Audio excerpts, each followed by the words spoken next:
Thank you for being here today. My name is Yannis Tsavelakos.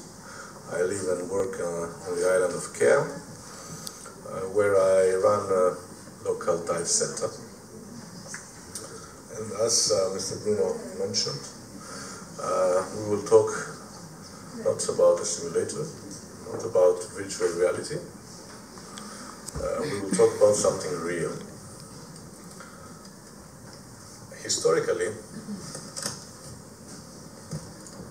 the shipping route from the Black Sea to the Western Mediterranean and vice versa is passing, among other areas, between the islands of Kea and Acropolis. That's the main reason for having so many wrecks in this area, and some of them being important historically and extremely attractive to potential visitors.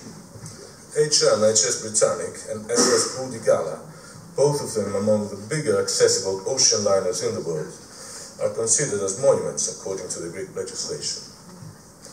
Especially Britannic, it is considered as the Everest of diving, among the best and most experienced divers in the world. It is the Everest, it's the holy grail of diving. According to British magazines recently, it has been named as the Big Greek Dive by the British themselves. So far, divers are willing to dive those wrecks and need to make an application to the Greek Ministry of Culture for a permit. Those dives are very demanding due to their location. Shipping traffic, strong prevailing winds and waves, strong currents, great depth. All those factors make those dives really difficult. They can never be done by mainstream divers. Recreational divers, I mean. They can only be conducted by technical divers using open circuit scuba gear or closed circuit rebreathers and breathing mixed gases. Complicate the dives. Those divers need to be trained and certified. They also need to be in a good mental, psychological and physical condition for such dives. Recently, many diving expeditions to those wrecks have been completed. We do expeditions every year since 2016, and there were also other expeditions earlier. Most of them are based on the nearby island of Kea. The local society and the municipality of Kea, realizing the importance of those wrecks to the island of Kea, intend to operate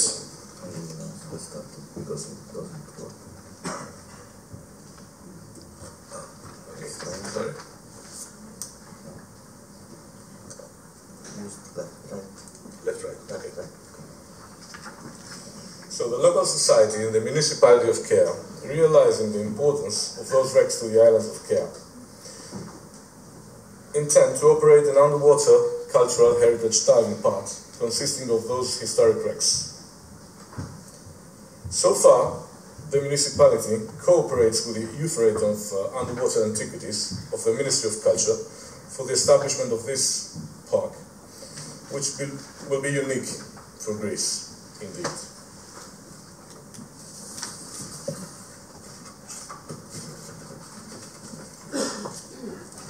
Such an underwater historic park shouldn't be available for divers only.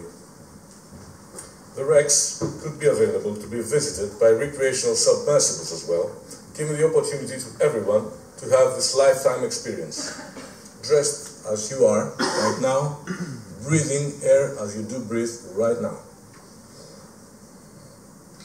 When Jacques Cousteau discovered Britannic back in the mid-70s, such an idea would be funny, crazy and not feasible for sure. But since then, many things have been changed.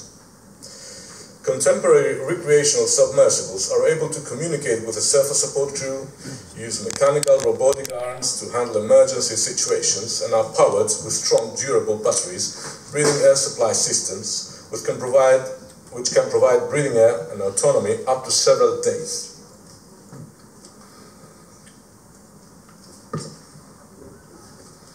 Nobody can claim that operating a passenger submersible at a depth of 120 meters in an area that might have strong currents is an easy and risk-free operation. There are always risks, but for such an operation, for any given risk, there is also a solution, always. In designing such an operation, a team of technical divers standing by, ready to dive, is required to perform rescue support in case of entanglement. Those divers need to be properly trained and equipped for such operations. Back in the 70s again, those kind of rescue operations were extremely difficult. Today, many more divers are capable of conducting such dives. Modern recreational submersible vessels are powered by strong lithium batteries, which provide an autonomy for moving in high speed for up to 8 hours. Equipped with 4 propellers, the submersibles are able to move and maneuver with absolute precision, like underwater drones.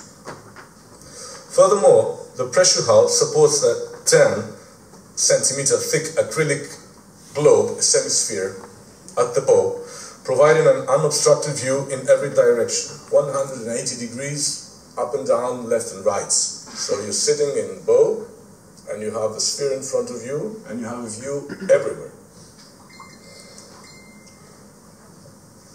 The breathing air is provided in an environment of 1 bar surrounding pressure, same as at the surface. So you breathe like you breathe right now.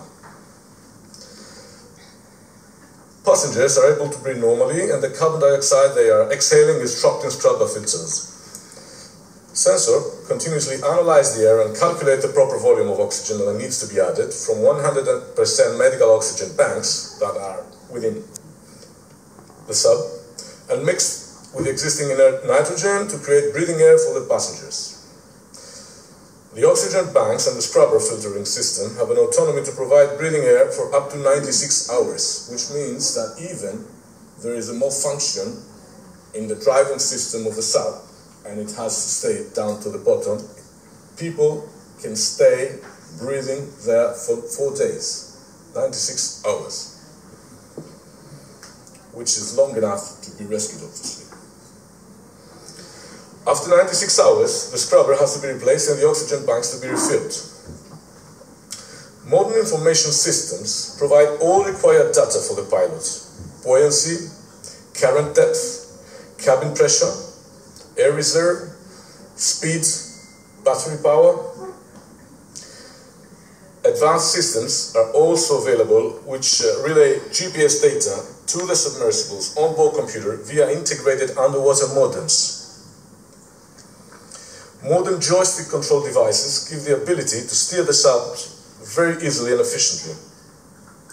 Considering information systems, contemporary subs can have alarm systems, battery status, thruster status, sensor status, internal pressure, depth, electrical insulation monitoring, water ingress sensors, buoyancy tank level indicators, internal and external temperature sensors, and too many other features. Safety. Modern subs are also very safety-oriented, having auto-depth mode that keeps the sub automatically in a certain max depth and keeps the sub neutrally buoyant at the depth that we need to stay. Okay? The maximum depth protection systems can prevent the pilot from diving deeper than the sub's maximum operating depth. Okay? Drop weight system can be manually released from within the submersible to increase the buoyancy of the submersible and return back to the surface if there is a contingency. Another interesting system is a DMS safety system. It's called the dead man system, which will automatically resurface the sub in the unlikely event that the pilot becomes incapable of controlling it. The pilot needs to acknowledge the DMS every 10 minutes, otherwise it will initiate the ascent procedure. So the pilot has a button next to him in front of his control panel, and he has to push it every 10 minutes. If for some reason he gets unconscious or whatever, and he doesn't press the button every 10 minutes, automatically the sub returns back to the surface.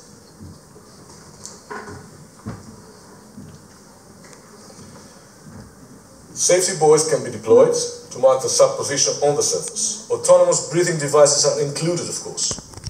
Underwater telecom can be obtained by a single sideband acoustic telephone.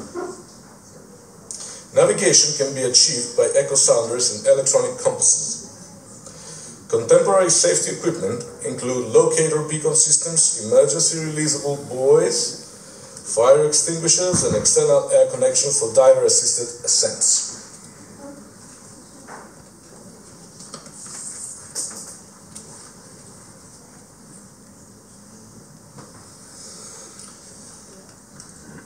Last summer, I'm talking about the summer of 2018, in July, we organized some trial dives with a recreational sub capable of carrying 2 passengers plus the pilot. The objective of those trials was to test whether we could perform such an operation on a regular basis, because theory is really always interesting and fascinating, but we wanted to be sure that it can be done. Our idea was to conduct dives at a maximum depth of 74 meters. The average operational depth was planned to be between 60 and 65 meters in the area around the famous historic ocean liner of Poudigala that sank during World War I and which was discovered 10 years ago, 11 actually, at a depth of 74 meters indeed. The wreck is located approximately 1 nautical mile from Cair's main harbour, Croatia, towards the west, less than 1 mile maybe. It's one of the best preserved ocean liners in the world, the most beautiful wrecks, diving-wise. It's standing upright, like a human hand put it on the bottom of the sea, and everything is in place, everything.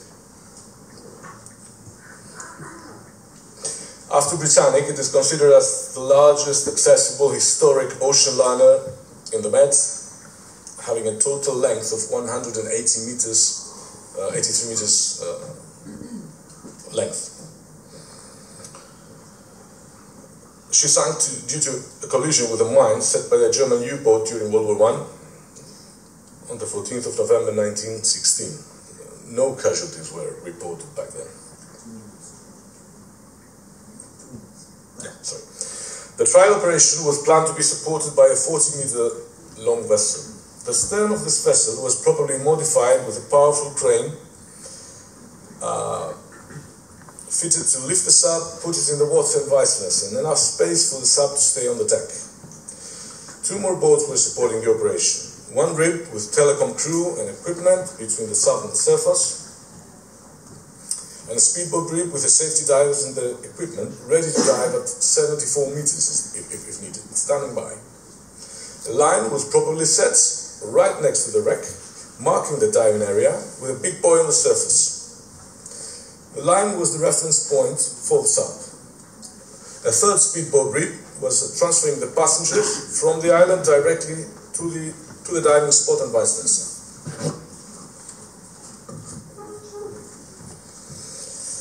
The location of the trial dive site is an open sea, is an open ocean, is in an area that is affected very often by strong bottom currents. Bottom currents have nothing to do with the surface condition, although it can be completely flat.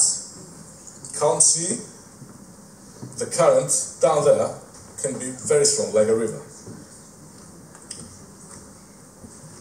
And this is one of the key issues of this operation.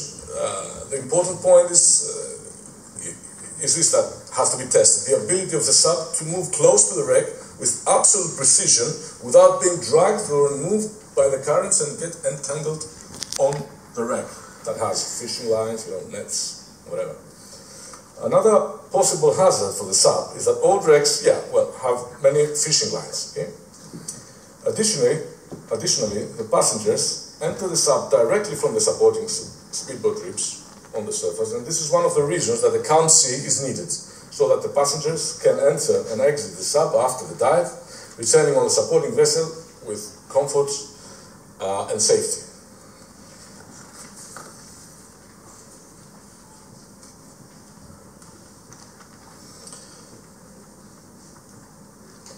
The The submersible is powered by strong batteries, as I mentioned earlier, and provide 8 hours of operation before the need to be recharged.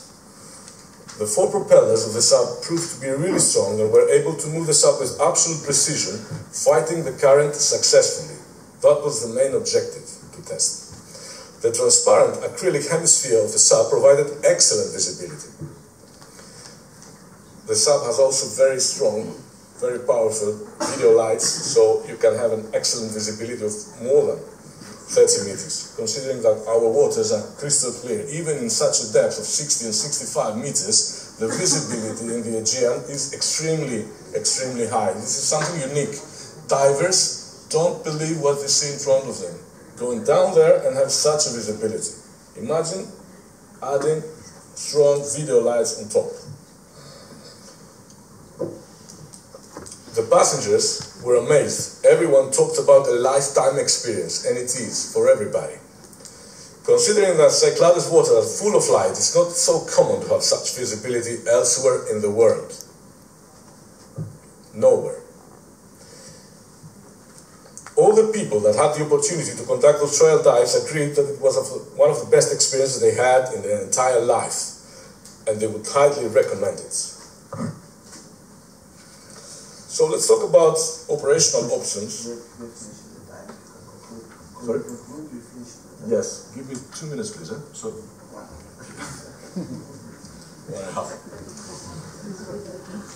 Okay, let's talk about operational options. Okay? One is shore-based operations. In this option, the infrastructure required contains an on-the-dock facility with indoor and outdoor areas for storage, maintenance and administration areas, fresh water for rinsing, electricity, and a crane strong enough to be able to lift the sub from the water overnight. It has to be fitted on the dock after the daily operations, obviously.